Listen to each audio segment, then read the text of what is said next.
Presented by Shant Recording Studio, Bheja Road, Barsam. Machia बैठल दुल्हन झारी नाम कसिए हो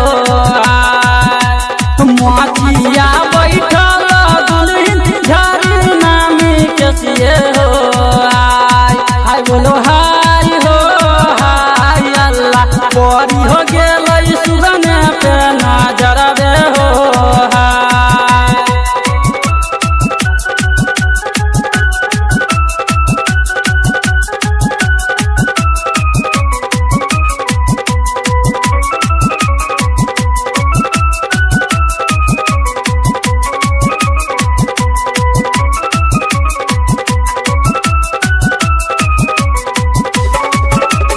तोहारो के देवर सुगना दही चूड़ा भजन में हो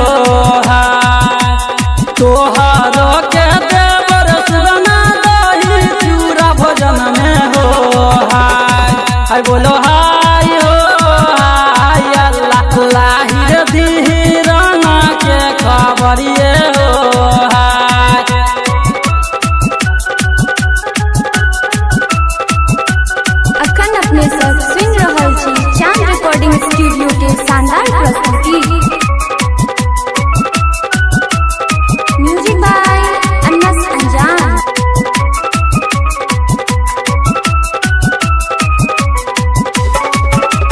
नाही खई बउआ है दुल्हन दही चूड़ा भजन हो हाय नाही खई बउआ है दुल्हन दही चूड़ा भजन हो हाय बोलो हाय हो हाय अल्लाह नाही रे लई गौराना के खबरिए हो हाय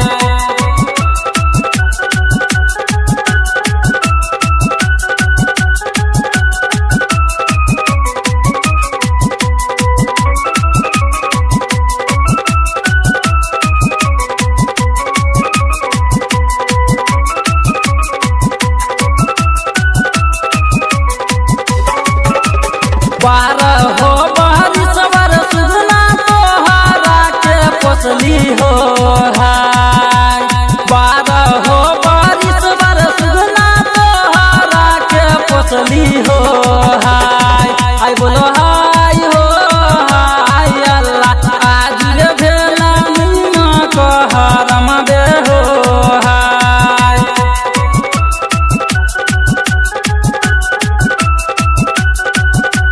Presented by Shant Recording Studio, Bheja Road, Barsam. Music by Anas Anjan.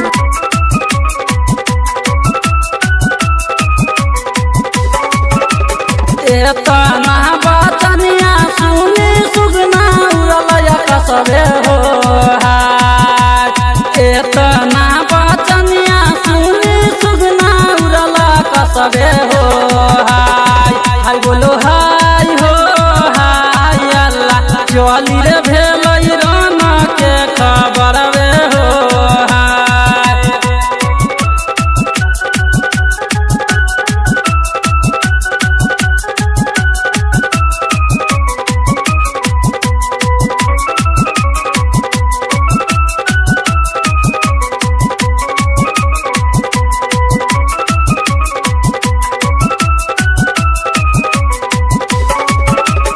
राना के खबरिया लेके सुगना जब अइलै हो हाय राना के खबरिया लेके सुगना जब अइलै हो हाय बोलो हाय हो हाय अल्लाह बैठी हो गेलै दुल्हन के चढ़बे हो हाय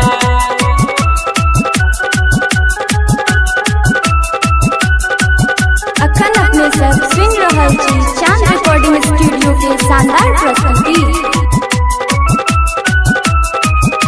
म्यूजिक बाय अनस अंजान।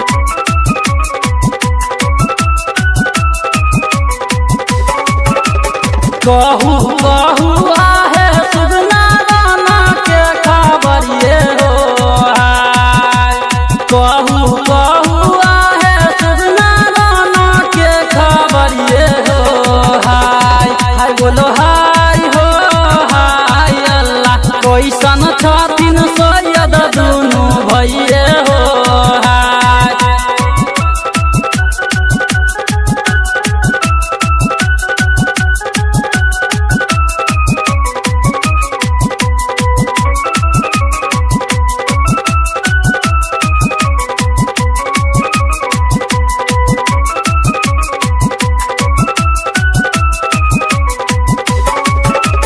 राना के खबरिया है दुल्हन कहलो नहीं जाइया हे हाय। राना के खबरिया है दुल्हन कहलो नहीं जाइया हे हाय।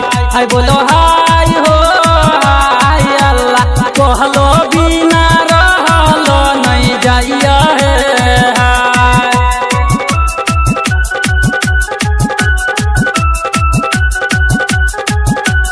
presented by Chand Recording Studio, Bheja Road, Barsam.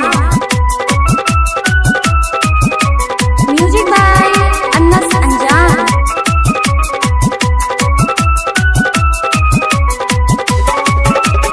लिखने अन्नस भैया अपने से मरसिया हो हाय। लिखने अन्नस भैया अपने से मरसिया हो हाय। हाय बोलो हाय हो हाय अल्लाह गायक परवीन परवाना गाबै छै हो Presented by Chand Recording Studio, Bheja Road, Barsam.